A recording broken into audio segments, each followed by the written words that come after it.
जंगल में ना तो टॉयलेट होता है, ना ही सीवेज लाइन, ना ही वहां म्यूनिसिपैलिटी कचरा उठाने जाती है। तो फिर बिना इंसानी दखल वाले जंगल इतने साफ सुथरे कैसे रहते हैं? चिंगाड़ मारते हाथियों के इस झुंड को भोजन और पानी से लबालब इलाकों तक पहुंचने के सदियों पुराने रास्ते याद हैं। अपने प्राकृतिक आवास में हाथी हर दिन 16 से 18 घंटे भोजन और पानी की खोज में बिताते हैं। इस झुंड के हर बड़े हाथी को आज कम से कम 150 किलो पत्ते, फल, छाल, घास और टहनियों की जरूरत पड़ेगी और मौका खोजकर वे 100 से 200 लीटर पानी भी पिएंगे। लेकिन वयस्क हाथी जितना खाते हैं उसका करीबन आधा यानी कम से कम 75 किलो लीद के जरिए बाहर भी निकाल देते हैं। हाथी औसतन हर दिन खाते और पॉटी करते हुए करीब 25 किलोमीटर तक चलते हैं, यानी आगे आगे हाथी, पीछे पीछे पॉटी। अब जरा अंदाजा लगाइए कि जंगल में 50 हाथियों का एक झुंड एक दिन में कितनी पॉटी करता होगा। 50 गुणा 75 यानी करीब 3750 किलोग्राम। एक साल में 13,68,750 किलो यानी करीब करीब 1400 टन। अगर आप इसमें ज़ेब्रा, विल्डबीस, हिरन ये सब भी मिला दें तो जंगल में पॉटी का अंबार लग जाएगा। तो वहां इतने बड़े पैमाने पर ये जो पशुमल होता है, जिसे हम लीद, गोबर कुछ भी कह सकते हैं, उसे साफ कौन करता है? और इसका जवाब है ये छोटे से जीव। ये देखिए, इतना छोटा, ये है डंग बीटल। गुबरैले या डंग बीटल इस लीद को छोटी छोटी गोलियों में तब्दील करते हैं। वो अपने वजन से 10 गुना बड़ी बॉल बना सकते हैं। डंग बीटल जानते हैं कि गेंद बनाकर ही इसे सबसे आसानी से ट्रांसपोर्ट किया जा सकता है।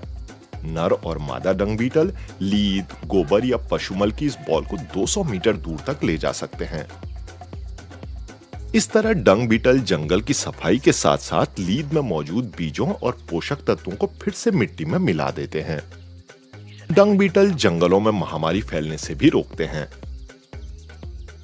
असल में पशुओं का खून चूसकर बीमारी फैलाने वाली बफेलो और हॉर्न मक्खियां इसी लीद में अंडे देती हैं।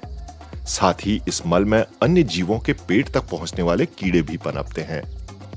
प्रकृति में सफाई कर डंग बीटल ऐसी मक्खियों की संख्या 95% तक कम कर देते हैं और कृमियों के विस्फोट को भी नियंत्रित करते हैं। एक खेत में पड़े 16 टन गोबर यानी करीब 1.5 ट्रक गोबर को 10 दिन के भीतर साफ कर दिया गया। उसे पूरे खेत में खाद की तरह फैला दिया गया।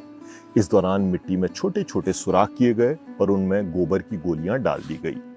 इस काम में खर्च कुछ भी नहीं आया, न बिजली लगी, न ट्रांसपोर्ट और न पानी।